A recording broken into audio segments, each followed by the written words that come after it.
My name is Delaney Brooks, and at 31 years old, I finally stopped chasing approval from the people who insisted they were my family.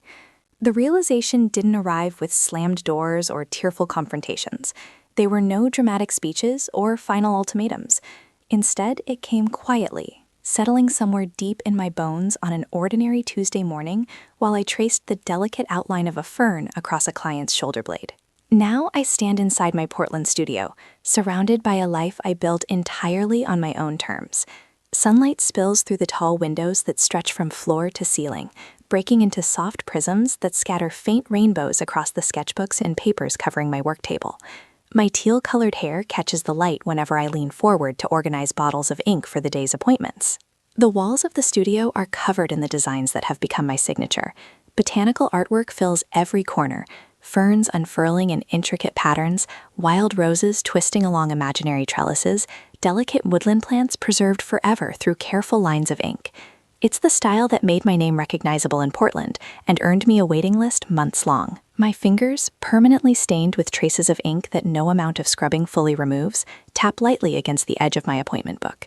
10 years have passed since I left Connecticut behind, trading the suffocating expectations of Ridgefield for the wild openness of Oregon.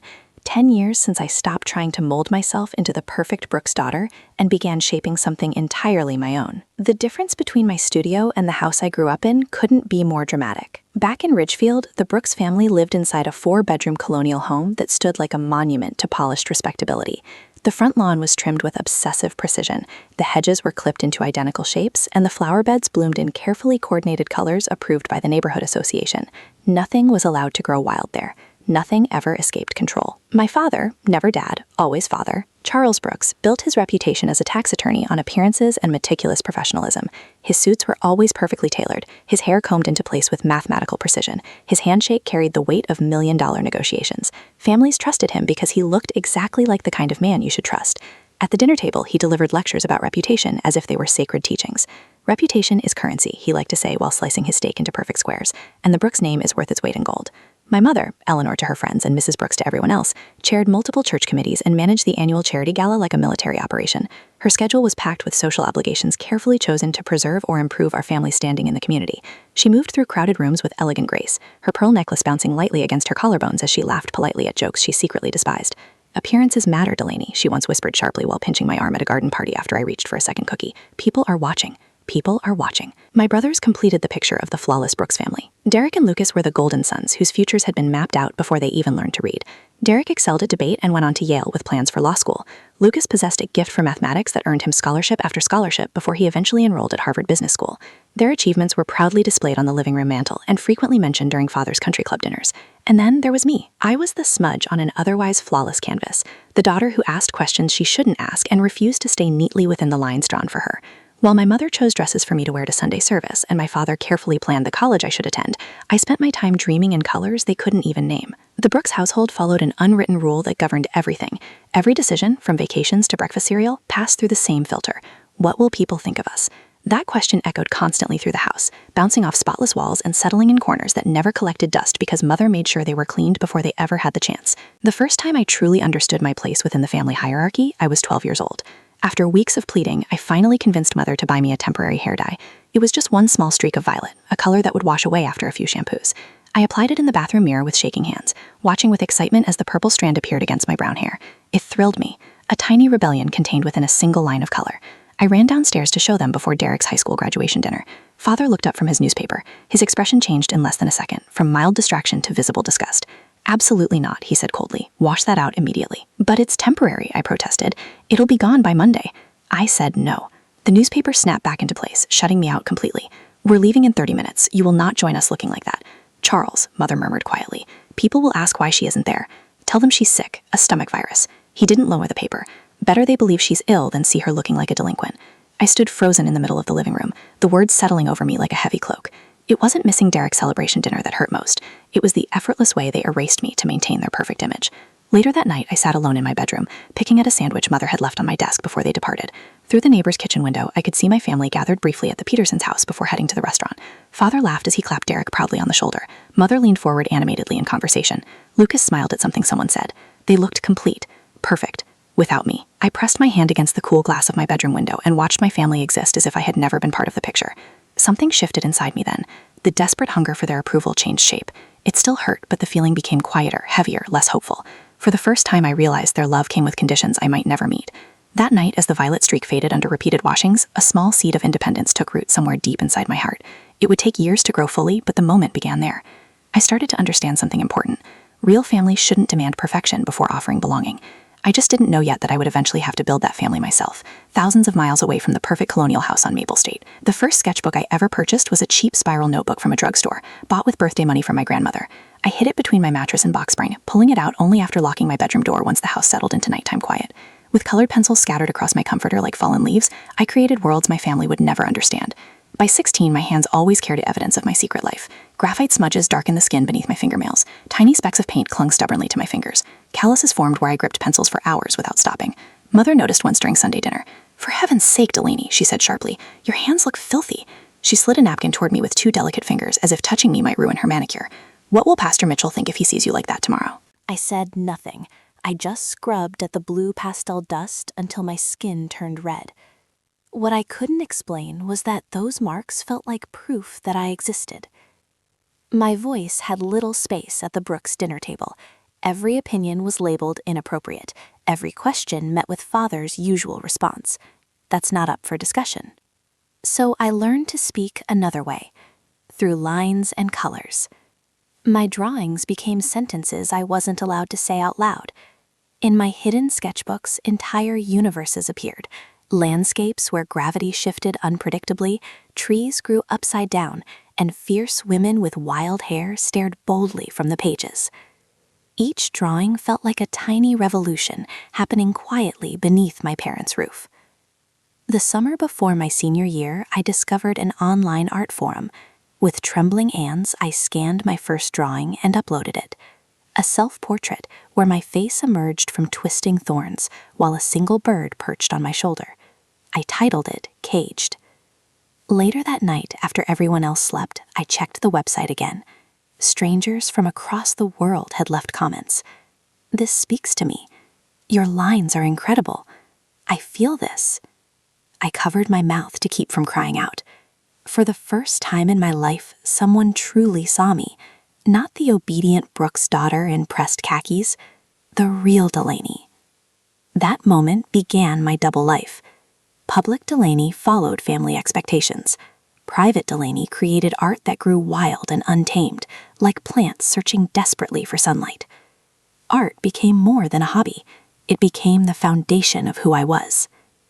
The college discussion happened exactly as expected, during dinner my senior year.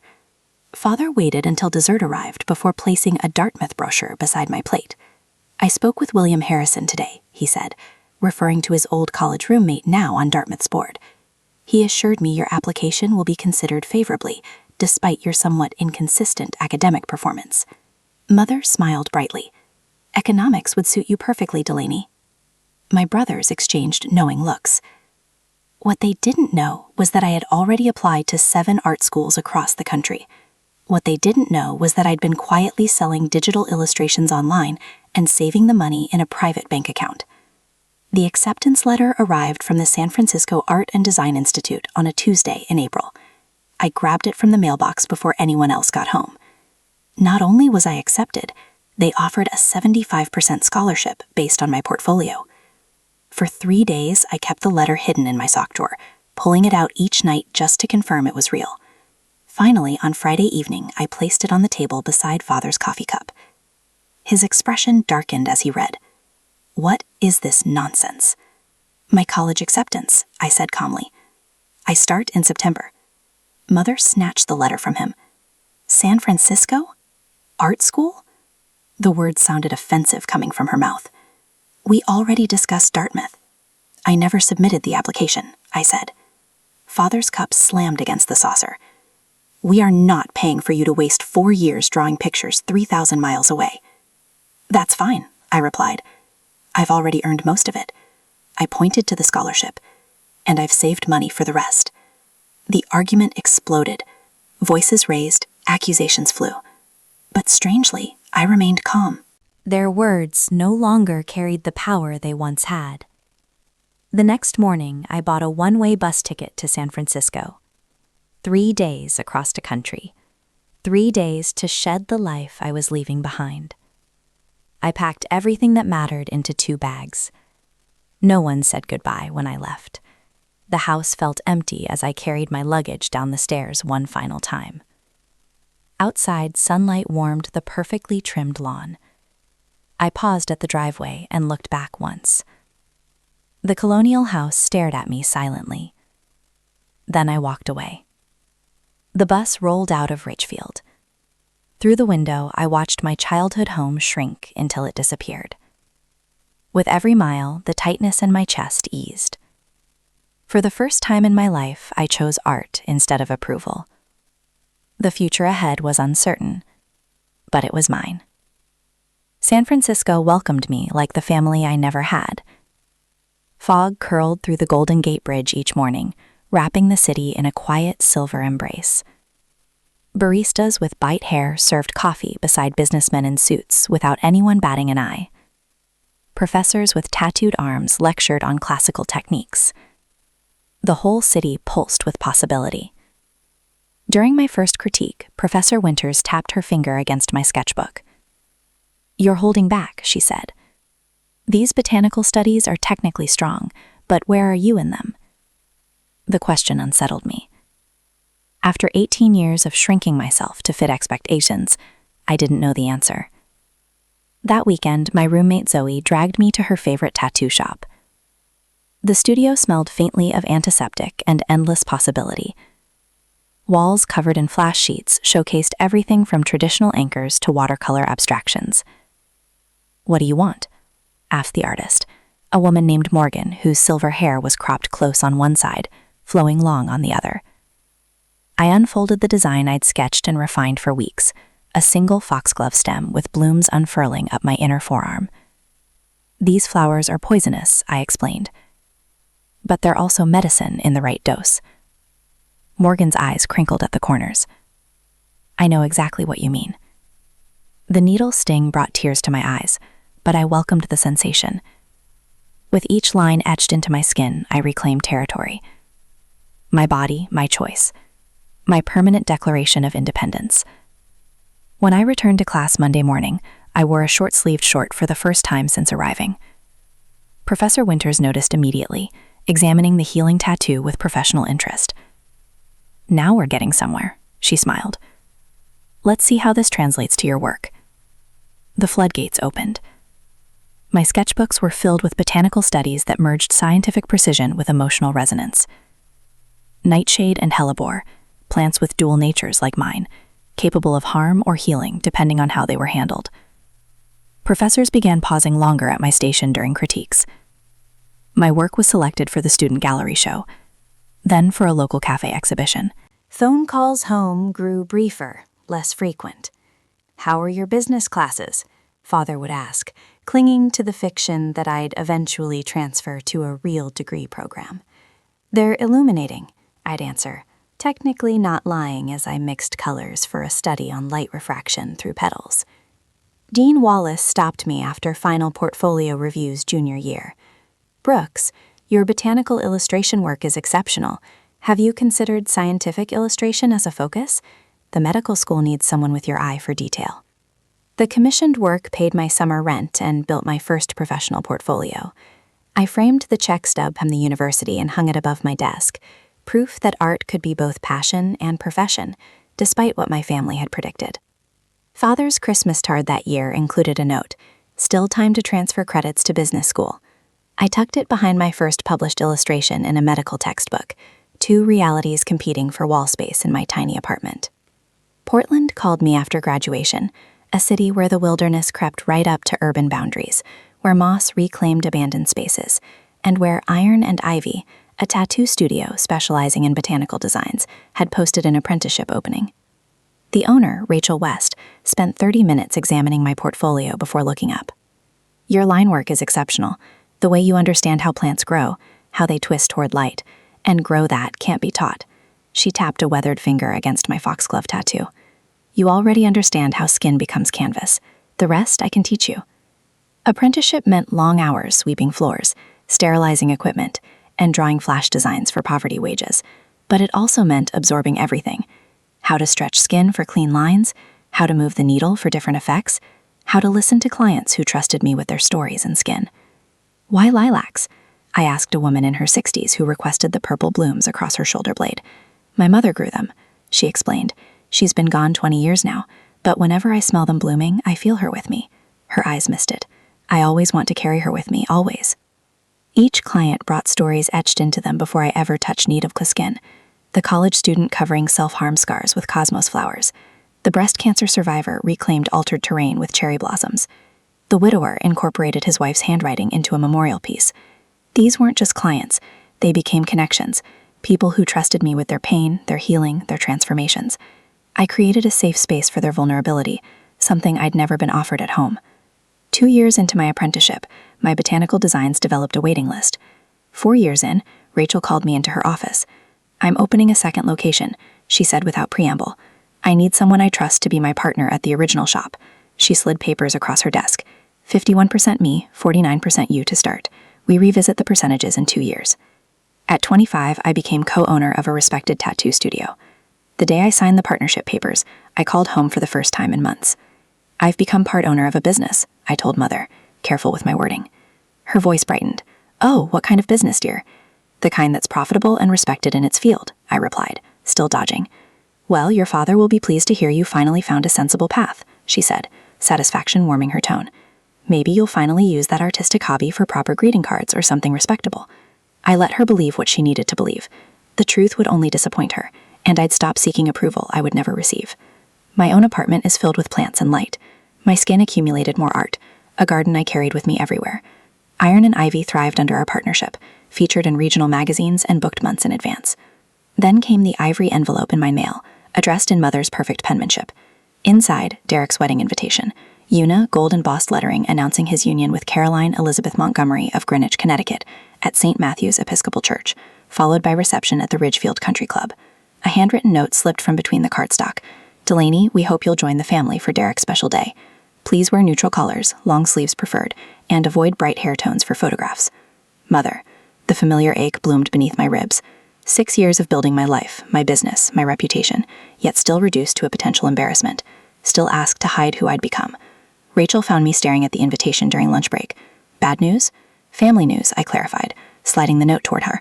"Apparently I'm welcome at my brother's wedding as long as I pretend to be someone else." She read it, eyebrows rising. "What will you do?" The question haunted me for days. Part of me wanted to arrive in full glory, teal hair, tattoos on display, wearing the vintage silver sequin dress I'd found at a local boutique. Another part, the young girl still hungry for belonging, whispered that compromise might open doors to reconciliation. I booked my flight, packed the silver dress instead of the requested beige, arranged for my assistant to cover weekend appointments. I wore a sweater over my tattoos for the ceremony, but removed it at the reception, a silver dress catching light as I moved. Mother's tight smile told me everything when I arrived. "We've arranged seating in the back row, dear. For family photos, perhaps you could stand behind your cousin Thomas. He's quite tall, don't look." I'd complied with half their demands, yet still found myself erased, seated where I wouldn't be noticed, positioned in photos where I could be cropped out later, introduced to distant relatives as "our daughter who lives in Oregon," with no mention of my successful business. The pattern revealed itself with perfect clarity. Acceptance would always come with conditions I couldn't meet. Belonging would always require diminishment I couldn't sustain. On the flight back to Portland, I watched clouds pass beneath the wing and made a quiet promise to myself. The next celebration requiring family would happen on my terms, in my space, with people who loved all of me, not despite the colors and lines I'd added to my life, but because of them. A year later, another wedding invitation arrived on a Tuesday. Glossy cream cardstock with gold lettering that caught the light as I turned it over in my hands. My brother Lucas was getting married to Vanessa, a pediatric surgeon with a pearls and cardigan wardrobe that our mother adored. I traced my finger over the embossed edges, searching for some hint of genuine connection in the formal wording. A smaller card fell from the envelope, an additional note printed specifically for me. "The Four Seasons Boston maintains a strict dress code. No visible tattoos permitted. Please plan accordingly." I stare at those words until they blur. Not "we can't wait to see you." Not "it'll be so good to have the whole family together." Just a clinical warning about my existence being incompatible with their carefully orchestrated event. My phone buzzes with a text from Lucas. "Did you get the invitation?" Mom insisted on the dress code note. Of course she did. I consider my options while watching raindrops race down my studio window. I could wear long sleeves in June heat. I could cake myself in specialty makeup designed to hide who I've become. I could contort myself into their mold for one more day. I won't be attending, I type back. Congratulations to you and Vanessa. Lucas calls immediately. Delaney, come on. It's my wedding. I understand that, I say, keeping my voice steady. And it's a beautiful venue with rules that don't accommodate me. You could cover up for one day, he argues, for family. I glance at the wildflowers blooming up my arm, each petal a milestone in my journey away from their suffocation. That's not something I'm willing to do anymore. The silence stretches between us, filled with unspoken ultimatums. Family events have become battlegrounds where my identity is the enemy. First, it was please dress appropriately for Thanksgiving, then maybe leave the nose ring at home for Christmas. Each invitation came with increasingly specific conditions for my presence. Mom and Dad will be disappointed, Lucas finally says. They usually are, I reply, and end the call. Over the next year, the invitations dwindled. Thanksgiving dinner, Cousin Abby's graduation, Dad's retirement party. Each omission became a statement louder than words. I was being edited out of the family narrative, one event at a time. When the Facebook photos appeared from events I hadn't known about, a surprise anniversary party for my parents, a family reunion weekend, I realized I wasn't even being rejected anymore. I had simply ceased to exist in their world. The final blow comes months later in a phone call from Aunt Sarah, always the family mediator. Her voice carries that special tone reserved for delivering bad news wrapped in false kindness. Delaney, honey, about Madison's wedding next month. Madison, my youngest cousin, who once followed me around with a sketchbook, begging for drawing lessons. The thing is, Aunt Sarah continues, they're worried about you influencing the younger guests. All those tattoos, your lifestyle choices. Madison's future in-laws are very traditional, and everyone thought it might be best if I didn't come, I finish for her, the words bitter but familiar. We all love you, of course, she adds quickly. It's just that family occasions have certain expectations. I watch a customer through my studio window, admiring the botanical sleeve I'd finished last week. She catches my eye and gives a thumbs up, her face bright with the joy of seeing herself reflected in her chosen art. You know what, Aunt Sarah? You can all stop worrying. I won't be attending any more family events, ever. Her stammering response fades as realization settles over me like morning light. They don't see me as family. They see me as contamination, a problem to be managed, a mistake to be hidden. That evening, I wrote one final email to my parents, not begging for understanding as I had so many times before, not explaining myself or defending my choices, simply stating that I was closing this chapter of endless rejection. My finger hovers over send as memories wash through me. Childhood dinners where my voice was silenced, teenage years when my art was dismissed as a phase, the empty space at family photos where I should have stood. The reply came 3 days later, a single line from my father. We think that's for the best. Those 6 words snapped something loose inside me, not pain as I expected, but relief, like setting down a heavy burden I'd carried for decades. I'd been seeking approval from people who had no intention of giving it. The endless cycle of rejection wasn't a failure on my part. It was liberation. As winter approaches, Portland welcomes me with open arms, in the mismatched furniture of communal art spaces and late-night conversations over cheap wine. Zoe, a violinist with silver-streaked black hair, invites me to a gallery opening my first week in town. Fresh meat, she jokes, linking her arm through mine as she introduces me to everyone. Garrett, a poet with kind eyes and scarred hands from years of construction work, shows me the best coffee shops for sketching. Fiona, who creates installation art from discarded electronics, helps me find my apartment with the perfect north-facing windows. None of them demand explanations for who I am. None of them issue conditions for belonging. When Thanksgiving approaches, I brace for the familiar ache of exclusion. Instead, Zoe texts, "Orphan Thanksgiving at my place. Bring whatever doesn't scare the health department." 23 people crowd into Zoe's loft apartment.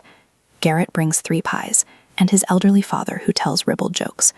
Fiona constructs a turkey from salvaged metal parts that becomes the centerpiece. Someone's band plays improvised holiday songs with lyrics that make us howl with laughter. I look around at these people with their colored hair and tattooed skin, their loudness and their tenderness, their complete acceptance of each other's broken parts, and understand what family should be. No one asks me to be smaller. No one suggests I cover my tattoos. No one whispers about what others might think. When Christmas arrives, we create new traditions. A tree decorated with miniature art pieces we've each created. A gift exchange where everything must be handmade or secondhand. A feast where everyone contributes their family's comfort food, creating a tapestry of flavors that tells our collective story. These people celebrate the very parts of me my biological family tried to erase. They ask questions about my tattoos instead of demanding I hide them. They frame my art instead of dismissing it as a hobby. In this warehouse studio with its exposed brick and massive windows, surrounded by people who chose each other, I finally understand. Family isn't inherited. It's recognized. It's built. It's chosen. And I choose them. My first encounter with Caleb West happened on a rainy Thursday evening at the Evergreen Gallery's Spring Showcase, 4 months after Christmas. I stood beside my latest piece, an intricate back tattoo design transferred to canvas, when a tall figure with a camera slung across his chest approached, raindrops still clinging to his dark curls. "The texture here is remarkable," he said, leaning closer to examine the interplay of shadow and light. "You've captured something raw and honest. That's rare." I watched his eyes trace the lines of my work, noting the genuine appreciation in his expression. No performative enthusiasm, just quiet recognition. "I'm Caleb," he offered, extending a hand. "I document counterculture movements across the Pacific Northwest." "Delaney Brooks," I replied, taking his hand. "I put permanent art on people who want their outsides to match their insides." His laugh was unexpected, warm and unguarded. That might be the best description of tattooing I've ever heard. As the gallery crowd ebbed and flowed around us, our conversation drifted from artistic influences to personal philosophies. Caleb's photojournalism focused on communities existing outside mainstream expectations: commune dwellers, sustainable living advocates, underground artists, people who'd found freedom in rejecting conventional paths. When the gallery lights dimmed, signaling closing time, he asked if I'd join him for coffee. The rain had stopped, leaving the streets glistening under streetlights as we walked to a small cafe 3 blocks away. "What drew you to tattoo artistry?" he asked, wrapping his hands around a steaming mug. I told him about my journey from Connecticut to Portland, the freedom I discovered in creating permanent art on willing canvas. He listened without interruption, his eyes never leaving mine. "Family?" he asked, the question hanging between us. "I built my own," I answered honestly. "Blood relatives are back east wondering where they went wrong." He nodded, understanding flickering across his features. Chosen families can be more nurturing than biological accidents. Our conversation stretched past midnight, weaving through art movements, identity politics, and the communities we'd each constructed around ourselves. Unlike previous first dates, where I'd carefully edited my narrative, with Caleb I found myself offering unvarnished truths. When he walked me to my car, his hand briefly caught mine. "You know what I find most compelling about your work?" he asked, his voice soft against the night air. "Tell me." "Your skin tells stories most people spend a lifetime hiding," he said, tracing a finger lightly along the floral sleeve covering my left arm. "There's courage in that kind of transparency." The simple observation landed with unexpected weight. Not admiration for technique or style, but recognition of the deeper purpose behind my art. The commitment to visible authenticity that had cost me my first family, but given me the freedom to become myself. I agreed to see him again before we parted ways. Over the following months, our relationship blossomed through shared creative endeavors. Caleb photographed my tattoo sessions for a magazine feature on women transforming the industry. I designed a logo for his upcoming photography exhibition on alternative communities. We created naturally, without the friction I had experienced in previous relationships. No explanations required, no apologies necessary for pursuing artistic obsessions or keeping unconventional hours. When I invited him to join my studio's 5th anniversary celebration, he arrived early to help arrange furniture and stayed late to wash ink cups. My chosen family, Jasmine and Marcus from the studio, Tori from the apartment upstairs, even old Professor Hammond welcomed him without reservation. "He fits," Jasmine observed one evening after Caleb had left, her arms crossed as she leaned against the doorframe. "No adjustment period, no awkward navigation. He just belongs here." The observation struck me as significant. My previous partners had approached my circle cautiously, treating my friends as obstacles to overcome rather than people to embrace. Caleb integrated seamlessly, bringing homemade bread to Sunday dinners and remembering everyone's coffee preferences without being told. The contrast with my biological family's historical rejection of anyone I brought home was stark. My father had interrogated my high school boyfriend about his career aspirations, while my mother scrutinized table manners and pronunciation. My brothers barely acknowledged the existence of people I cared about. Caleb attended gallery openings and industry showcases, his quiet support never wavering. He documented my creative process with his camera, preserving moments of inspiration and frustration alike. When I received the Industry Innovation Award in June, his was the first face I saw in the crowd.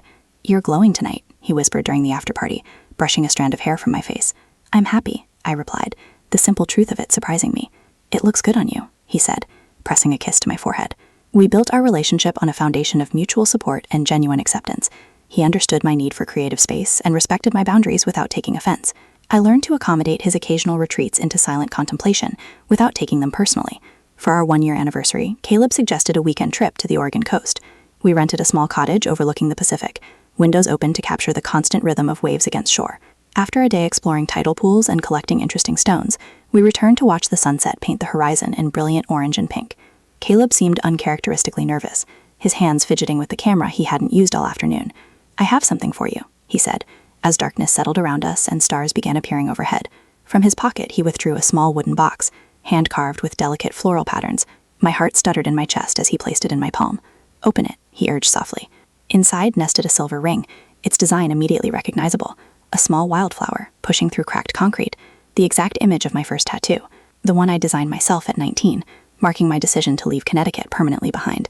"The first time you showed me that tattoo," Caleb said, his voice steady despite the emotion flickering across his features, "you told me it represented resilience, beauty emerging from hardship." I nodded, words momentarily beyond reach. "That's what I see in you every day," he continued, "not despite your past, but because of how you've grown through it." He took the box from my trembling hands. "I want to spend my life loving your authentic self, Delaney. Every story, every scar, every moment of becoming." The ring caught moonlight as he held it between us. "Will you marry me?" In that moment, the weight of a lifetime seeking approval from people who would never give it fully disappeared. Here was a man who saw me completely. Tattooed skin, unconventional choices, artistic ambitions, and offered not just acceptance but celebration. "Yes," I whispered. Then louder, "Yes." As he slid the ring onto my finger, the wildflower symbol pressing gently against my skin, I realized I'd finally found what my biological family had never managed to provide: unconditional love without performance requirements. We sealed our promise with a kiss as waves crashed against the shore, the sound of natural forces reshaping the coastline, a fitting backdrop to this moment of transformation.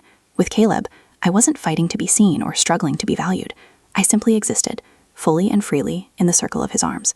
We stayed wrapped together under starlight, planning a future built on the foundation we'd already established, one of mutual respect, creative partnership, and the kind of love that doesn't require hiding uncomfortable truths. For the first time since leaving Connecticut, I felt completely at home. My engagement to Caleb wasn't planned with Pinterest boards or vision boards. It happened on a random Tuesday when we realized we'd built something neither of us wanted to live without. The moment he slid that vintage emerald ring on my finger, I knew exactly 2 things. I wanted to spend my life with this man, and telling my family would be the final test of everything I'd built since leaving Connecticut. "Are you sure you want to tell them?" Caleb asked, his fingers tracing circles on my shoulder as we lay in bed that night. "We could just send them an announcement after." I shook my head, feeling a strange calm settle over me. One last chance. I need to give them one more opportunity to actually see me. The next morning, I crafted the email with coffee-steadied hands. No dramatic declarations or ultimatums, just simple facts. Caleb and I are engaged. We're planning a small ceremony in Portland in October. We'd love for you to be part of this new chapter in our lives. My finger hovered over the send button for 3 breaths before pressing down. The soft whoosh of the sent message sounded so mundane for something that felt like launching a flare into the dark Connecticut sky. Hope flickered briefly, a dangerous ember I thought had been extinguished years ago. Maybe this milestone would finally bridge the gap between who I was and who they wanted me to be. Maybe a wedding would matter enough for them to try. Mother's response arrived within hours, her words precise as her handwriting. "We would, of course, like to meet this young man before giving our blessing. Perhaps you could both visit Ridgefield soon?" Father's addition came at the bottom. "Congratulations. Will you be toning things down for the photos?" I stared at the screen, waiting for the familiar sting of their rejection. Instead, I felt clarity wash over me like cool water. Nothing had changed. All these years away, and they still saw me as something to fix, someone to approve under conditional terms. No tears came, only decision. "They want to meet you," I told Caleb that evening, passing him my tablet with the email displayed. "To evaluate you, I should say." His eyes scanned the message, jaw tightening slightly at my father's question. "And what do you want?" he asked, setting the tablet aside. The pressure mounted over the following weeks. Mother called with suggestions about appropriate wedding attire, pale colors that wouldn't clash with my hair, which she still hoped would return to its natural state before the ceremony. Father emailed information about a photographer cousin who specialized in classic portraits that would stand the test of time. We'd be happy to contribute financially, Mother mentioned during our third call, her voice honeyed with control. Of course, that would mean accommodating certain family traditions. Traditions that had never included someone like me. When they requested we visit Connecticut so they could properly assess Caleb before the wedding, the thinly veiled judgment became impossible to ignore. "They're treating this like you're applying for a position," I told Caleb, pacing our apartment, "the suitable son-in-law interview." Caleb watched me move across the room, his expression steady. "What do you want to do?" he asked for the third time that week. "They'd pick apart everything about you," I continued. "Your artist hands, your tattoos, how you talk about your work. They'd smile politely while deciding you're not good enough." "I can handle scrutiny," he said softly. "But this isn't about me. This is your decision entirely." I stopped pacing, caught by the simplicity of his statement. "My decision, not theirs." "They've never seen me," I whispered. "Not once in 31 years. "Then maybe they don't deserve front row seats for the rest of your life," he suggested. The truth landed with stunning clarity. They wouldn't be invited. The realization didn't bring the vindictive satisfaction I might have expected years ago. This wasn't about revenge or punishment. This was self-protection, the final boundary I needed to draw around the life I'd built. "I don't want them there," I said, the words bringing immediate relief. "I don't want to spend our wedding day waiting for their approval or criticism. I don't want to scan the crowd for disapproving expressions or brace for comments about my appearance." Caleb crossed the room and took my hands. Then we built this day our way. Our wedding planning transformed from a minefield into a celebration. Instead of navigating family politics, we chose flowers solely on what made us smile. Our venue, the rooftop garden of our favorite local restaurant, reflected us perfectly with its urban botanical charm. We designed a ceremony that honored our journey, readings from books that had shaped us, music that had carried us through difficult times, vows we wrote together over wine-filled evenings. "What about your parents?" Stella asked during our weekly coffee date, her concern genuine. "Will you regret not having them there?" "I've spent years regretting not having the parents I needed," I answered, surprising myself with the peace behind my words. "I'm done with that now." My chosen family rallied around my decision with complete support. Marcus offered to walk me down the aisle, Stella became my planning partner, her organizational skills balancing my creative chaos. Caleb's parents called to tell me they were honored to welcome me officially into their family, tattoos, teal hair, and all. The wedding transformed from a potential battlefield into a symbol of liberation, not a day marked by who was missing, but by who had chosen to be present. Not an occasion weighed down by obligation, but lifted by authentic connection. For the first time, I understood that family wasn't something you constantly auditioned for. It was something you built, choice by careful choice, with people who saw you clearly and loved you anyway. Our wedding would be the first day of that new creation, a celebration not of who we were pretending to be, but of who we had always been beneath the expectations of others. Free. My name is Delaney Brooks, and today I marry the man who loves me exactly as I am. The converted warehouse overlooking the Willamette River glows with string lights that reflect off the water, creating constellations below to match the stars above. October in Portland brings a crisp breeze that carries the scent of fallen leaves and possibility through the open sliding doors. This space, once home to industrial machinery and corporate inventory, now cradles the most authentic celebration of my life. "You ready?" Mira asks, adjusting the final flower in my loose braid. Her hands, steady from years of tattooing alongside me, work with practiced precision. I turn to face the full-length mirror, propped against Expansperk. The woman staring back hardly resembles the girl who once hid sketchbooks under her mattress in Connecticut. My teal hair cascades over bare shoulders, and the silk of my open-backed gown reveals the spine tattoo I designed myself. My story. My skin. The words flow down my vertebrae in a script that resembles climbing vines. "More than ready," I answer, running my fingers along the delicate beadwork at my waist. 31 years in the making. The music shifts. Not the traditional wedding march my mother would have insisted upon, but an acoustic version of the song Caleb and I danced to the night we met. My cue? I walk the aisle alone by choice. Not because there's no one to give me away, but because I've spent years reclaiming myself. The faces that turn to watch my approach belong to people who chose to be here. Artists whose work hang beside mine in galleries, clients whose skin carries my art, friends who held space for my transformation. Their eyes reflect approval that requires no performance, no pretense. Caleb waits beneath an installation of paper cranes and caliber wire sculptures created by our artist friends. His eyes widened at the sight of me, and tears immediately form. This man, with his photographer's eye for beauty and unexpected places, sees me completely. "You are everything," he whispers as I reach him, his voice breaking. Our efficient, Marcus, who runs the gallery where Caleb and I first exhibited together, smiles at the assembled guests. We gather today not to witness the beginning of a relationship, but to recognize a bond that already exists. This ceremony is a public declaration of a private devotion Delaney and Caleb have built through creativity, honesty, and the courage to be fully themselves. Thank you for watching. The vows we exchange contain no promises of obedience or servitude. Instead, we pledge acceptance of each other's evolution, authenticity in all seasons, and the freedom to create without judgment. "I promise to never ask you to shrink yourself for my comfort," Caleb says, his voice steady now, despite the tears tracking down his cheeks. "Your wildness is why I fell in love with you." When I speak, my voice carries to the rafters without trembling. "I promise to stand beside you, never behind you or before you. I choose you with open eyes and a full heart, not because you complete me, but because you celebrate my completeness." Laughter punctuates the ceremony, genuine and uninhibited. When I fumbled the ring, nearly dropping it between the wooden slats beneath our feet, nobody gasps in horror.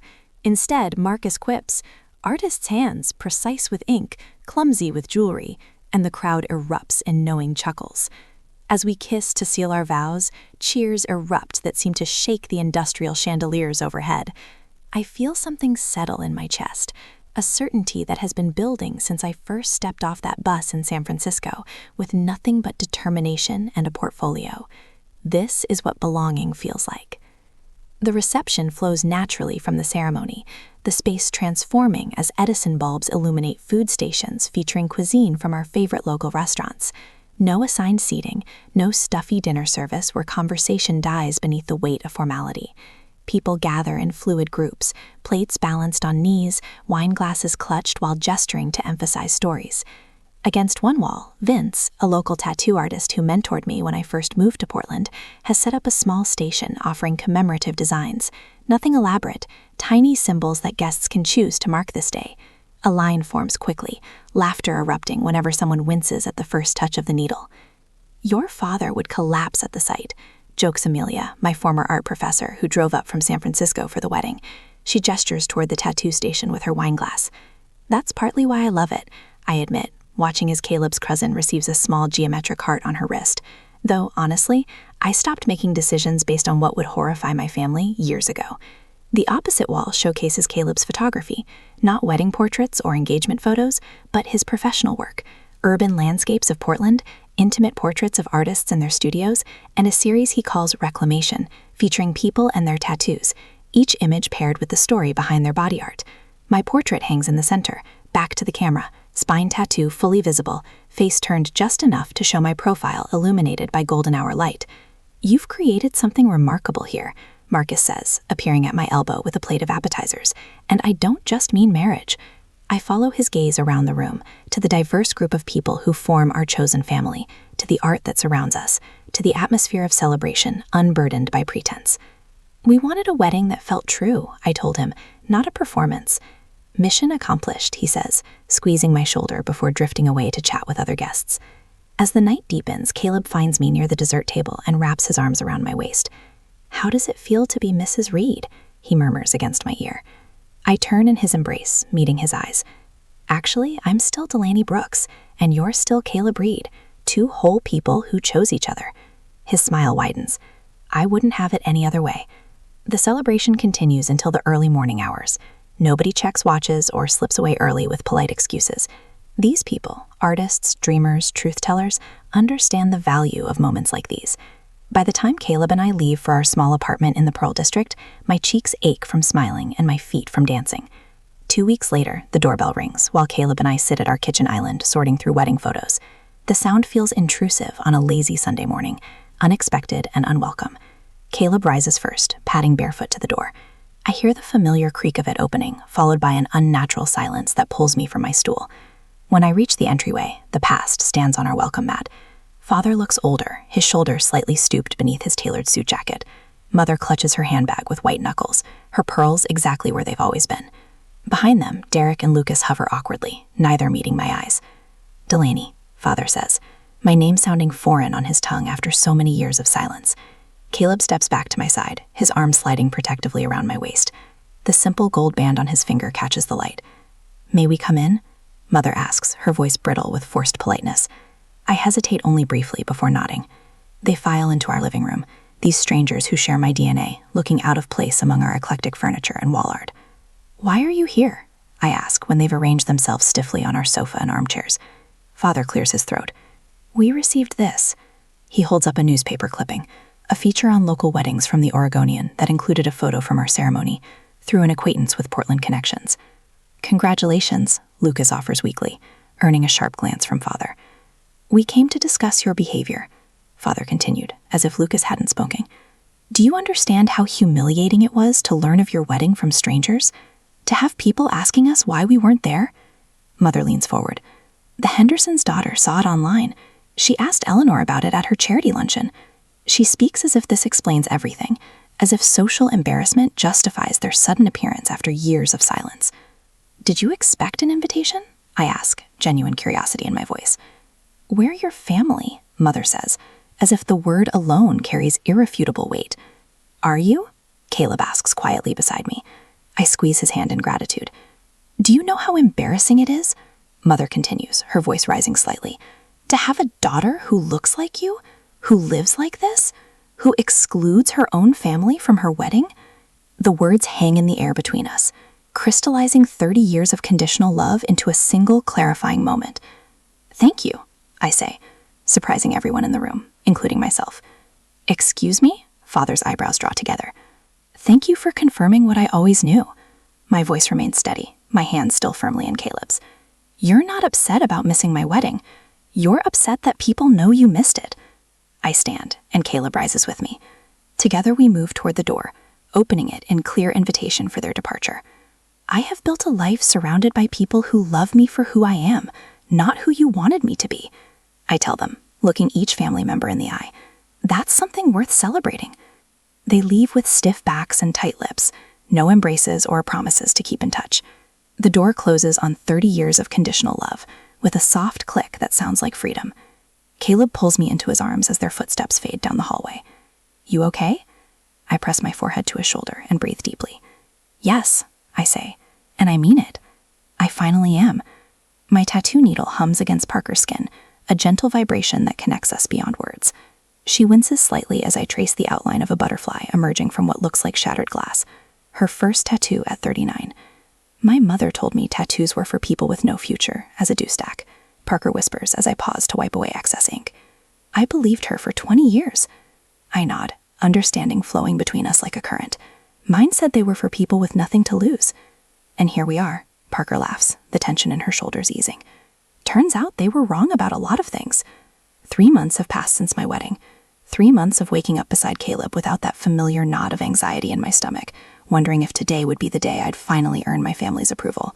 3 months of processing through my sketchbooks and journals, pouring out decades of rejection on pages that hold my pain without judgment. In my studio's quiet hours, I've created more than art.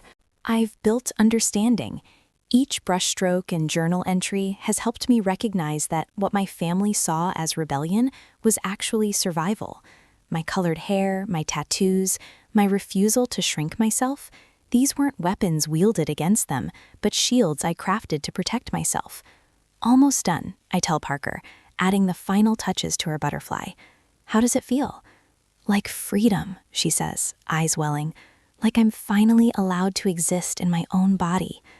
Her words crystallize something I've been feeling since opening Embering Collective 6 weeks ago. What started as a solo studio has become a sanctuary for first-time clients like Parker, people healing from body shame, from families who taught them their bodies weren't truly theirs. I've transformed my understanding into purpose, creating a space where vulnerability is honored rather than exploited. The mint-green walls, the comfortable chairs, the absence of mirrors, except when necessary, every detail designed to say, you belong here exactly as you are. There, I say, setting down my tools and gently cleaning the finished piece. Take a look. Parker's gasp of joy feeds something hungry in my soul. It's perfect, she whispers, touching the skin around her new tattoo reverently. It's exactly how I imagined it would feel. I know she's not just talking about the butterfly. Later that evening, after locking up the studio, My phone buzzes with a text from a number I still recognize despite months of silence. Lucas, my middle brother. Can we talk? Coffee sometime? My hands tremble slightly as I show the message to Caleb across our kitchen table. He reaches for my fingers, steadying them with his warm palm. What do you want to do? He asks, his voice neutral, supportive without directing.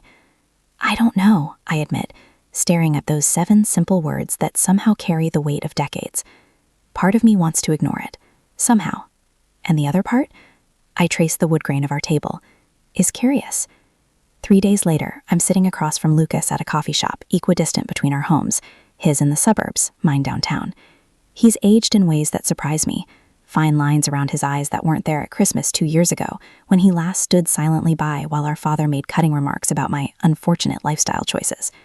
You look good, Del, he says, using my childhood nickname cautiously, like testing ice on a frozen lake. Thanks, I reply, neither cold nor warm. Waiting. Lucas wraps his hands around his mug, knuckles whitening. Jenny's pregnant, he says finally. 4 months along. Congratulations, I offer, meaning it despite everything. It's making me think about things, about family. He looks up, meeting my eyes directly. About what kind I want to create. The ambient noise of the coffee shop fades as Lucas speaks words I never expected. I'm sorry, he says, voice cracking slightly, for not standing up for you, for prioritizing Dad's approval over your feelings, for pretending not to see how much they hurt you. I sit perfectly still, afraid movement might break whatever spell has enabled this moment. Jenny and I have been talking about how we want to raise our kid, he continues, and I keep thinking about you, about how I never want my child to feel the way you must have felt, like you had to earn belonging. His apology isn't perfect. It doesn't erase years of complicity, but it's genuine. And I recognize the courage it took to reach across the chasm our family created. I'm not asking for immediate forgiveness, Lucas adds quickly. I just wanted you to know I'm trying to understand, and that I'd like to know my sister again. The real one, not the version Dad wanted you to be. We talked for 2 hours. I established clear boundaries for any future relationship. No criticizing my appearance, no helpful suggestions about my career, no expectations that I'll ever conform to the Brooks family mold. I'm not seeking validation anymore, I tell him, as we prepare to leave. I'm open to reconnection, but only on authentic terms. Lucas nods, understanding dawning in eyes that look remarkably like mine. I think that's fair. He hesitates before adding, Dad and Derek might never come around. I know, I say, surprised by how little that prospect hurts now. That's their choice to make. Walking home, I realize something profound has shifted. Reconciliation isn't about forgetting harm or pretending it never happened. It's about mutual respect and the courage to begin again differently. The wedding invitation arrives on a Tuesday in early spring, a cream-colored envelope with my cousin Emma's distinctive handwriting. Inside, beneath the formal request for my presence at her marriage to Thomas Wells, she's written a personal note. Delaney, I want you there exactly as you are. Teal hair, tattoos, and all. You've always been braver than the rest of us. Love, M. I trace the words with my fingertip, remembering Emma as the quiet cousin who always seemed to be watching, observing the family dynamics with thoughtful eyes. We never were close. She was younger, more compliant with family expectations, but her invitation feels like recognition. Are you going to go? Caleb asks that evening as we prepare dinner together, moving around our small kitchen in the synchronized dance of people who know each other's rhythms. I chop vegetables with precise strokes. I think so. The knife taps against the cutting board. Not for forgiveness, for closure. I'll be right beside you, he promises, kissing my temple. 2 months later, we arrive at the historic stone church where generations of my extended family have celebrated milestones. My hair is freshly dyed teal, vibrant against the simple elegance of my dress. Caleb's hand rests steadily against the small of my back as we enter. The reactions are exactly as I expected. Aunt Judith's eyes widen in shock before she quickly turns away. Uncle Robert greets me with stiff politeness, his gaze never quite meeting mine. My parents sit near the front, shoulders rigid, neither turning when whispers announce our arrival. But there are surprises too. Cousin Matthew embraces me warmly. About time you came back, he says with genuine pleasure. Emma herself rushes over in her pre-ceremony gown, hugging me fiercely. Thank you for coming, she whispers. It means everything. I realize then what this moment truly is. Not a battlefield or a proving ground, but simply a gathering of people connected by blood and history. Some will never accept me. Others might be trying to learn. The difference now is that neither reaction defines me. During the reception, I catch my mother watching me from across the room. For a moment, something like regret flashes across her face before she looks away. We don't speak. Some bridges remain uncrossed. But Lucas introduces Jenny to me with pride in his voice. My sister, the artist, he says, and the title carries no mockery. Driving home that night, exhausted but peaceful, I rested my head against the passenger window. I don't need them to love me anymore, I tell Caleb, the revelation settling like a blessing. I'm no longer defined by their exclusion. The next morning in my journal, I write words that feel like coming full circle. Family isn't DNA. It's the people who never ask you to shrink. 6 months later, Ember Ink Collective has grown beyond my wildest dreams. What began as my private studio now houses 3 additional artists, each bringing their own healing journey to our collective work. The space has become more than a tattoo parlor. It's a community gathering place where art and acceptance intertwine. I've started mentoring younger artists facing family struggles similar to mine.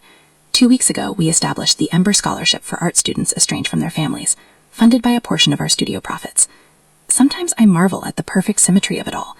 Once rejected for being too different, I'm now celebrated for that very difference. The qualities my family tried to suppress have become my greatest strengths, my most valuable offerings to the world. This morning, a new client sits nervously in my consultation chair. She's in her 50s, recently divorced, hair freshly cut in a style her husband always forbade. I don't know if I'm brave enough for this, she confesses, showing me the small butterfly design she wants on her wrist. I smile, recognizing her courage for what it is. Have you ever had to choose between peace and approval? I ask gently. Her eyes meet mine, understanding blooming between us. Every day of my life, she answers. Then you're already brave enough, I tell her, preparing my tools for the work of transformation. Let's begin.